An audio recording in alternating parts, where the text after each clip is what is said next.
welcome back to another video of H&H Express model nscale trains. This video is something different than working on the shuttle track. You may have seen in the live stream from January 30th that I had a problem with a track, that the train was traveling around except for one section, which is over there.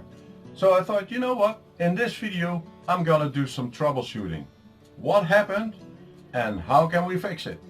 So I'm gonna bring you up closer and I'll let the train run and see what is happening.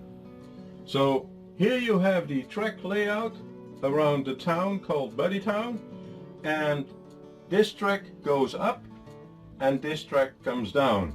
That's the same here, so this track goes back underneath the train yard and then it returns back over here going over these turnouts, but it comes back. These turnouts are there to go to the upper level, but that is currently not in use. So the turnouts are set correctly. I just checked it. So let me run a train and have it run back and come back over here and see what it does. So I selected the generic train, which means that all the tracks, they will have power. So I'm gonna increase the power on the train so that it will start to travel up north, as you can see. So now let's have it a run, and it goes down, and what it does is it turns itself around. There is a loop underneath the cabin's yard, and then it will return back and it will come back over here. So it should be visible now. So here the train comes, and what happens, it stops. And that is strange because it stops at that end. And if I'm going to push the train a little bit further,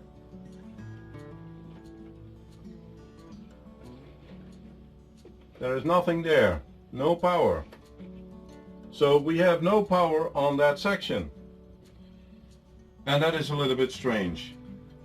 So I have a tool which shows that there is power on the track. So let me put some power here. You see that there is power on the track, and you can also see at the arrow that the power, it is green. That means green is the direction where the arrow points to. And if I'm doing that on here, there is no power. If I'm going to check it here, I'm not going to turn the tool around, so let me try to put it here. You see that the red LED is lit. That means that the direction is the other way than the arrow points. So I have no power over there. So what I'm going to try to do, let me see if that works. I'm going to put some power over here, and I'm going to try to connect these together, because I have rail joiners here and isolated rail joiners over here and isolated rail joiners over there. So if I'm going to transfer the power from this track to that track, the train would need to move. So let me see if that works. You see, the train works. So I have a problem here that this track doesn't have any power. So let me move the train and let me stop the train. So there is no power on here. And looking at the layout, this would be power section number 10. That is how I count it. So let's move down the table, of underneath the table, and let me show you how that is wired. So here you can see the power section of my layout, and everything is controlled over an Arduino. And I mentioned that in how I control the layout with DCC-EX, and that the Arduino translate everything to track power. So every section has its individual power. The red LEDs which are lit is just power to the motor driver or the current sensor. It doesn't tell me if there is any power to it. I used to have that and I will show you that with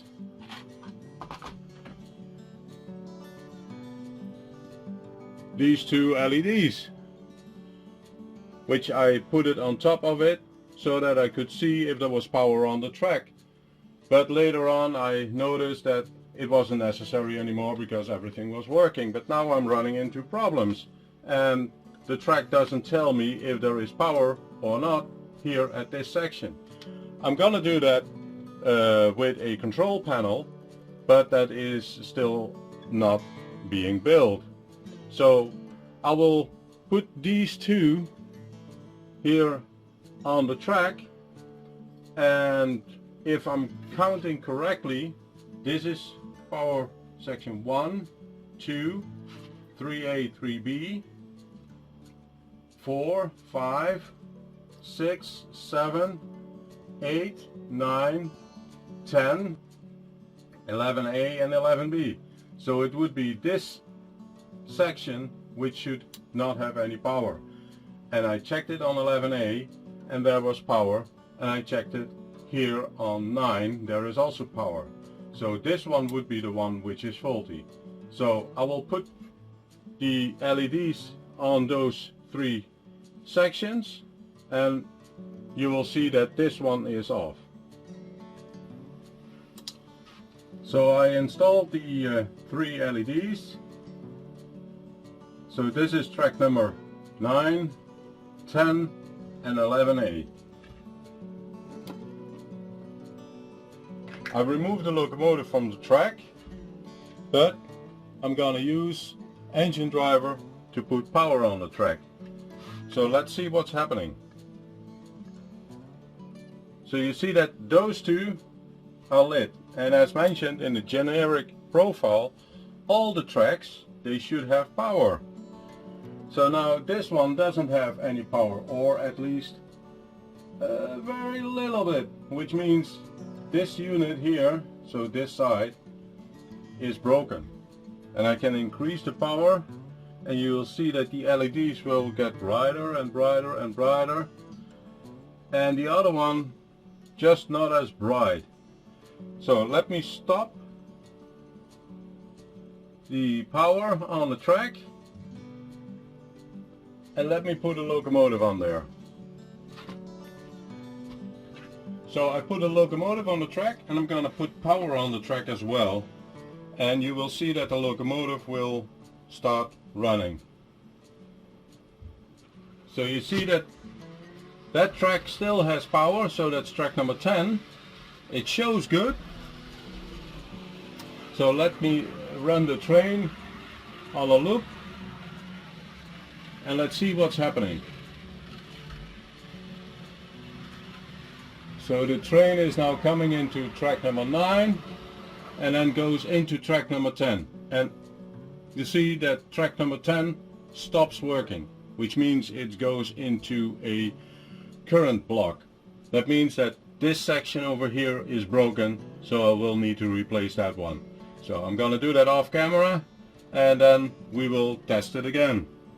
So I have replaced this one and I marked it in the back that the black side is faulty, and we're gonna do the same. So I have put the locomotive back on the track, as you can see in the other window, and now let me start the engine. You see that the tracks start to lit up. That means the power is being applied gradually. And let's take it around and let's see what's happening at that middle section where the green LED is now fully lit.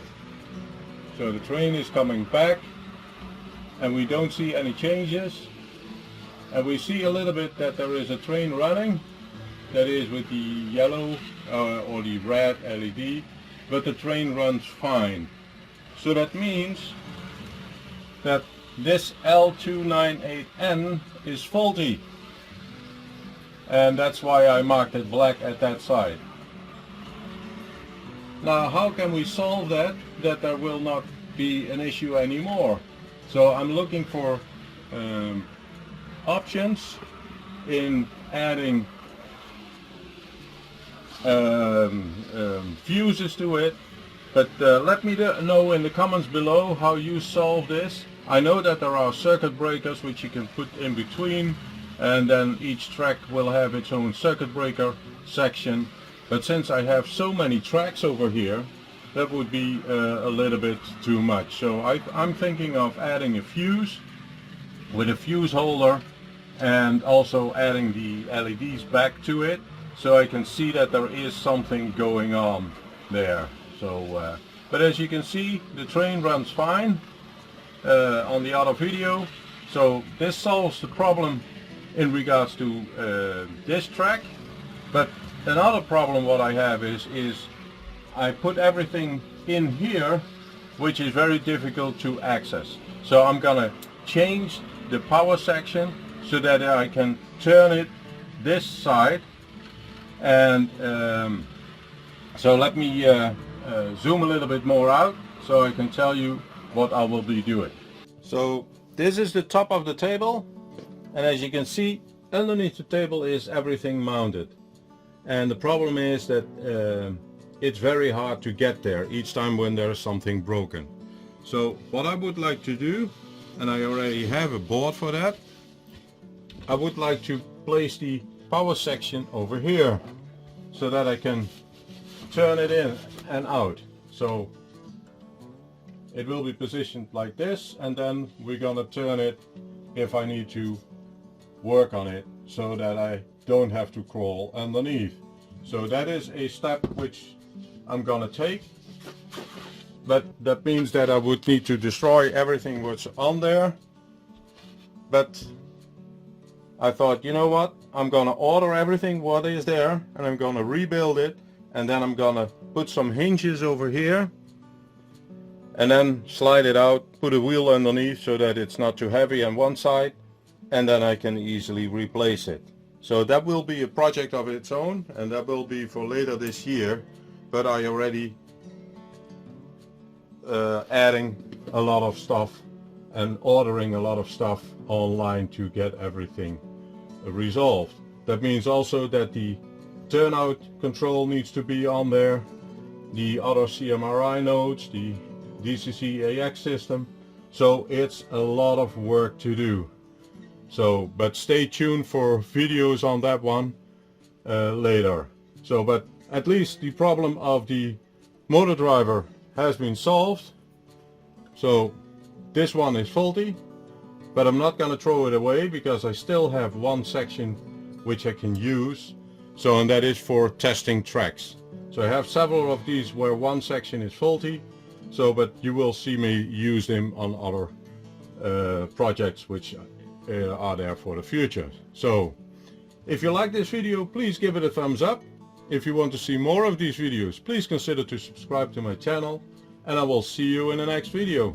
Thank you and goodbye.